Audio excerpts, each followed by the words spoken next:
ay trafficker. No? Ito yung batas na ginamit para sa hulihin.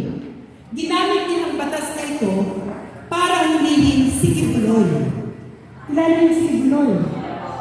Kaya kung siya na-arresto, ginamit ko ang batas na ito na at pinaresto siya qualified trafficking. So natutuwa tayo na kahit yung ganito mga effort ay nakakatulong tayo sa mga biktima ng trafficking at ganoon din ay naipapakulong natin yung mga tiwali at grabe ang ginagawa sa ating mga kababayan. So ang isa pa po na isinusunod natin na tayo nakapagpo sa Kongreso ay siguro alam na ito lang na ng mga kababayan.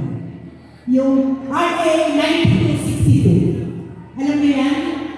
Yung Anti-Violence Against Women and Children Act. Yung bawal binubugbog ang mga babae. Dahil ako po, isusunod ko yan, sabi ko, ang mga babae dapat minamahal. Di ba? Hindi binubugbog. Tama ba?